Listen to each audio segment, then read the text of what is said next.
ये बात उन दिनों की है जब बुद्धा मरवन में अपना समय व्यतीत कर रहे थे। इस समय तक बुद्धि की प्रसिद्धि दूर दूर तक फैल चुकी थी।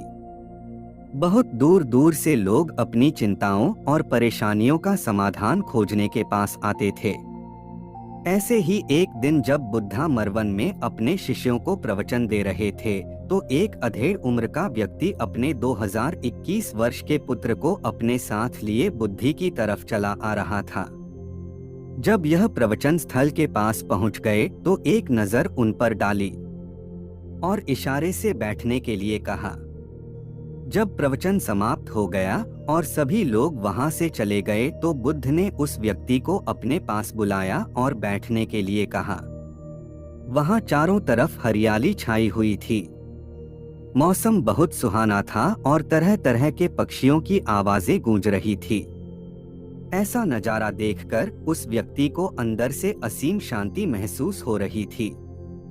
इसके बाद बुद्ध ने उस व्यक्ति से आने का कारण पूछा तो इस पर व्यक्ति ने कहा, यह तथागत, मैं 2 दिन की लंबी यात्रा करके अपने पुत्र को आपसे मिलवाने लाया हूँ। ये मेरा इकलौता पुत्र है और ये हर समय थका थका रहता है। ऐसा लगता है जैसे इसके अंदर कोई जान ही नहीं है, कोई प्राणी नहीं है। इसका स्वभाव भी काफी चिड़चिड़ा हो गया है। अगर हम इससे कुछ भी कहते हैं तो यह हमारी छोटी छोटी बातों पर गुस्सा हो जाता है। इसके देखने की क्षमता भी उम्र से पहले ही कमजोर हो गई है और इसके बाल भी सफेद पड़ने लगे हैं। इतनी कम उम्र में इतनी बड़ी उम्र का लगना मुझे तो कुछ समझ नहीं आ रहा। किसके साथ हो? क्या रहा है तथागत? मैं अपने पुत्र के स्वास्थ्य को लेकर बहुत चिंतित हूँ। जब मैं अपने पुत्र को वैद्य जी के पास लेकर गया तो उन्होंने कुछ औषधि दी और कहा, अपने पुत्र को तनाव कम लेने के लिए कहो। वो अपने दिमाग में बहुत अधिक तनाव लेता है, इसलिए उसकी ऐसी हालत हो गई है। लेकिन मुझे उनके बहुत समझाने के बाद भी तनाव का मतलब समझ नहीं आया। मुझे नहीं पता कि तनाव होता क्या है, यह किन कारणों से आता है और उसे कैसे अपने पुत्र के दिमाग से निकालूं, लेकिन मुझे सबसे पहले तो ये समझना है कि तनाव होता क्या है। इसीलिए तथागत मैं आपके पास आया हूँ, कृपया आप मेरी समस्या का समाधान कीजिए। यह सुन बुद्ध उसके पुत्र को बड़े ध्यान से देखते हैं, उसके चेहरे को देखते हैं, उसकी आंखों को देखते हैं और फिर उसके हाथों की नब्ज को भी देखते हैं।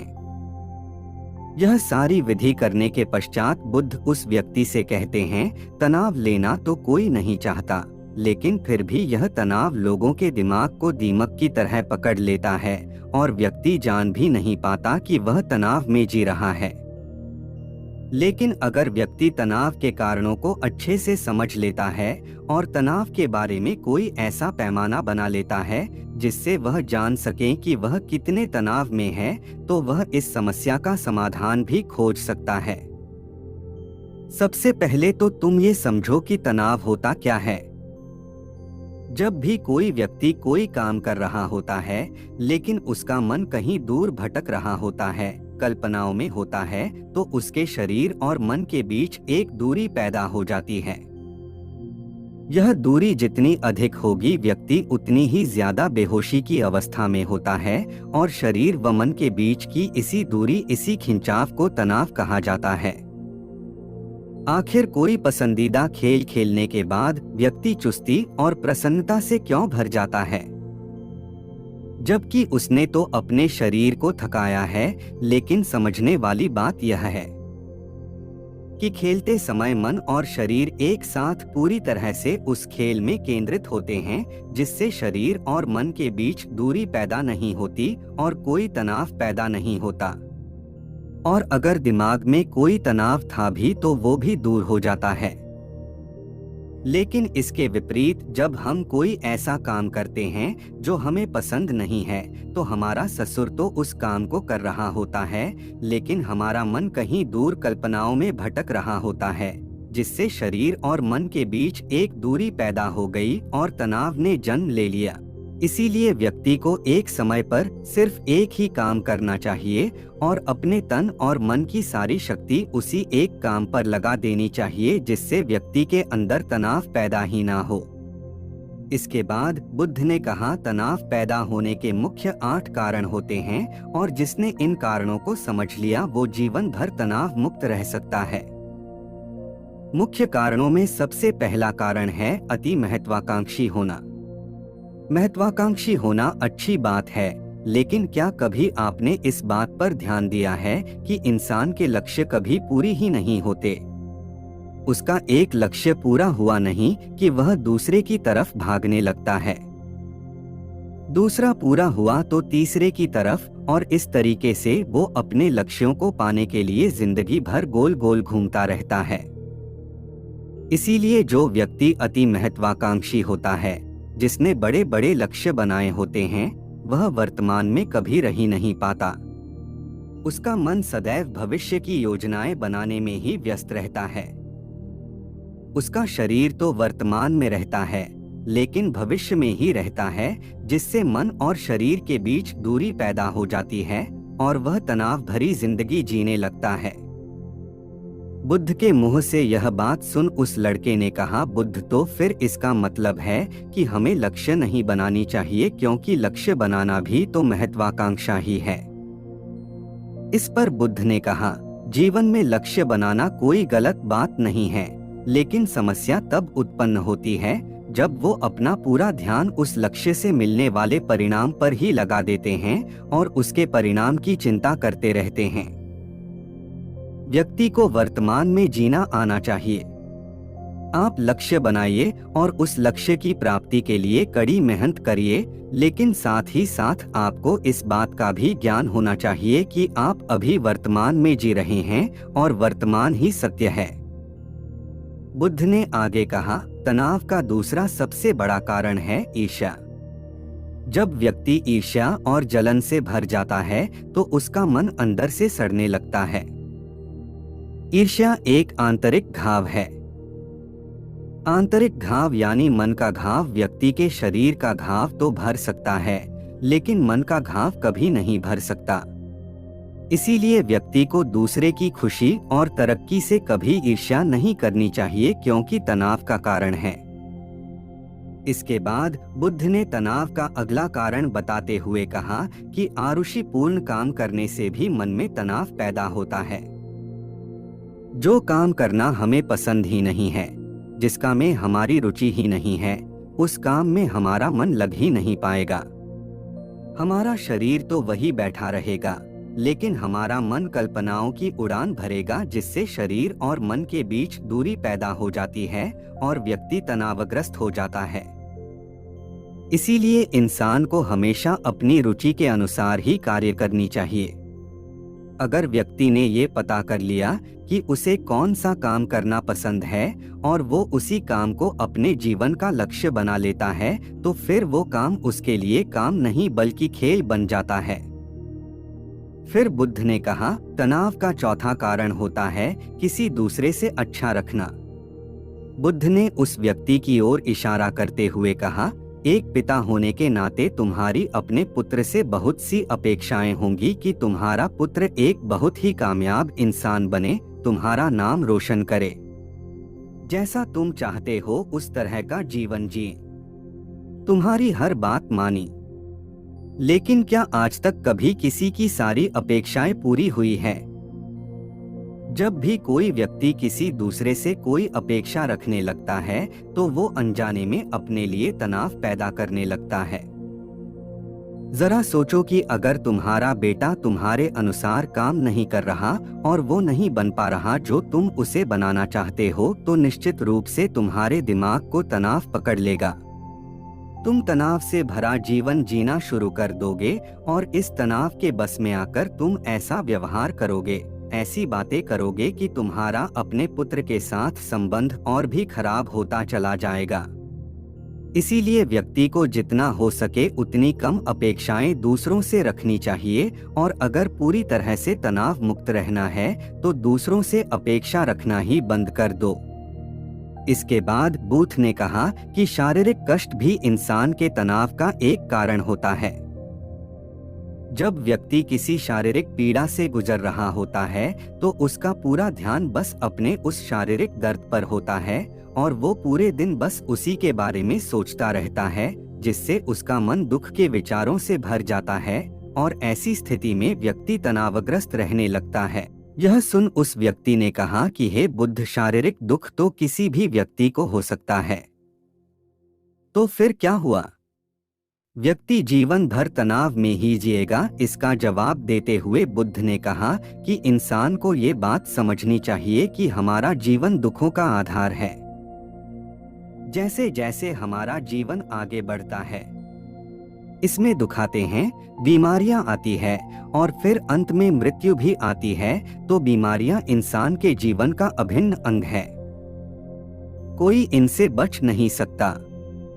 बस किसी किसी के जीवन में ये समय से पहले आ जाती है तो किसी के बाद में पढ़ाती सबको है। जब इंसान का मन इस बात को अच्छे से समझ लेगा तो फिर वह अपनी बीमारी के बारे में सोच सोचकर ज्यादा तनाव नहीं लेगा, क्योंकि यह हमारे जीवन का अभिन्न हिस्सा है और इसके लिए व्यक्ति को शारीरिक रूप से भी अभ्यास करते रहना चाहिए। अपने जीवन में व्यायाम और स्वस्थ जीवन शैली को भी जगह देनी चाहिए ताकि उसका शरीर लंबे समय तक निरोगी रहकर सही से काम कर सके। तनाव का अगला कारण होता है अपनी योजनाओं को समझने के लिए समय न देना। कुछ लोगों के दिमाग में कोई विचार आया नहीं है कि वो बिना सोचे समझे उस पर काम करना शुरू कर देते हैं और जब उस काम में उन्हें असफलता मिलती है तो वह तनाव से भर जाते हैं, क्योंकि उन्होंने उस काम को शुरू करने से पहले उसके बारे में पूरी जानकारी इकट्ठा नहीं की थी। इंसान को कोई भी काम शुरू करने से पहले उसके अच्छे और बुरे परिणामों के बारे में ठीक से सोच विचार कर लेना चाहिए। इंसान को इस बारे में भी सोच लेना चाहिए कि अगर ये योजना सफल नहीं हुई तो फिर इसके बाद मैं क्या करूंगा।